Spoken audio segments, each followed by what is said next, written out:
Assalamualaikum warahmatullahi wabarakatuh. Perkenalkan, nama saya Abbas Prakoso dengan NIM L1B023104. Saya akan menjelaskan tugas pengembangan industri perikanan budidaya yang ada di Hokkaido, Jepang. Ya. Dengan magang di perusahaan, salah satunya adalah perusahaan kerang yang ada di Hokkaido, yaitu PT Irimaru Nagamine yang ada di Jepang, Hokkaido. Komoditas utama yang ada di perusahaan saya itu terutama ini satu komoditas, yaitu kerang hotate. Nah, untuk alur kerja di budidaya kerang hotate sendiri, saya akan menjelaskan mulai dari awal, yaitu pengambilan bibit kerang yang ada di wadah yang namanya wadah marukago. Nah, wadah marukago sendiri itu adalah alat yang menampung untuk bibit-bibit kerang yang akan mimizuri pada pekerjaan yang saya kerjakan gitu. Jadi awalnya marukago yang ada di laut diambil dan dimasukkan ke mesin yang namanya horogimasu. Nah, mesin horogimasu itu sendiri adalah mesin yang prosesnya adalah dengan getaran untuk menggetarkan wadah yang ada di marukago agar turun ke bawah, sehingga pada proses penyaringannya marukago akan terpisah berbeda ukuran agar bisa langsung dimimizuri. Selanjutnya peran saya sendiri di bagian untuk penampungan dalam horogimasu adalah penampungan kerang ke keranjang untuk dimasukkan ke gudang yang akan dimimizuriin. Ya. Jadi setelah terpisah dengan ukuran yang sudah ditentukan, kerang akan dimasukkan ke truk yang sudah ada kerangnya dan dimasukkan ke gudang. Nah, setelah kerang yang ada di gudang itu dilakukan, selanjutnya pekerjaan saya adalah menganake yang namanya adalah pelubangan kerang, yaitu dengan mesin yang namanya anake. Nah, anake, cara menganake kerang sendiri harus ada tekniknya, yaitu kerang depan atau kerang yang berwarna hitam.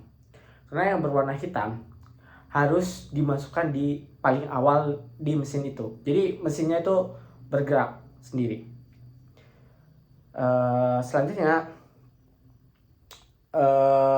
kerang yang sudah dilubangi selanjutnya akan dimasukin ke meja yang namanya meja tosu ageping. Nah, meja tosu ageping ini adalah tempat untuk teknik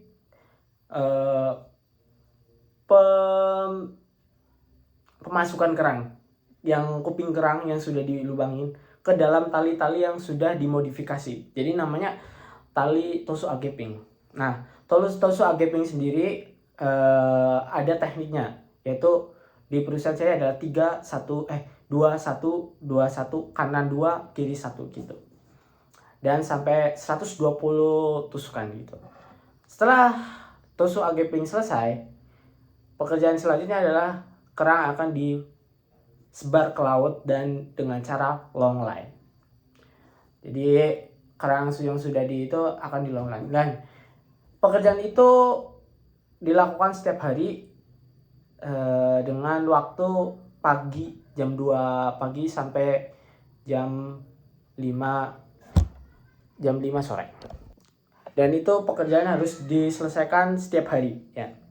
Nah, untuk penerapan SOP sendiri di sana itu cukup sangat disiplin sekali ya.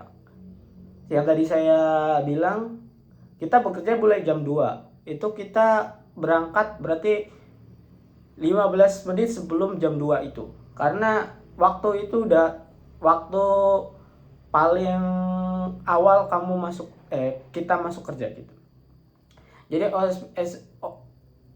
SOP di sana sudah disiplin sekali. Jadi kalau kita sekali kita tidak sesuai dengan jam, maka tegurannya tidak main-main.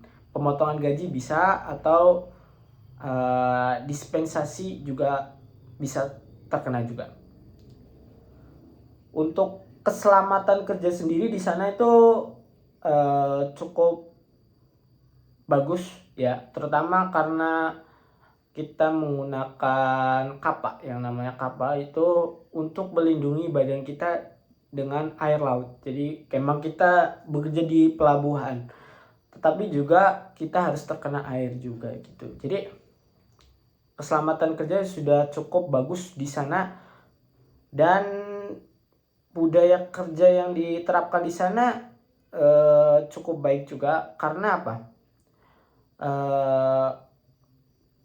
Kalau kita sudah di lingkungan kerja, masalah pribadi atau masalah yang ada di luar kita itu kita hilangkan, dan kita akan beramah tamah untuk saling bekerja, untuk kerjasama, untuk menyelesaikan sesuatu pekerjaan itu gitu.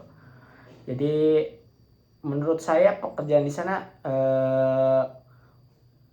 sudah bisa membedakan antara lingkungan kerja dan lingkungan pribadi kita gitu.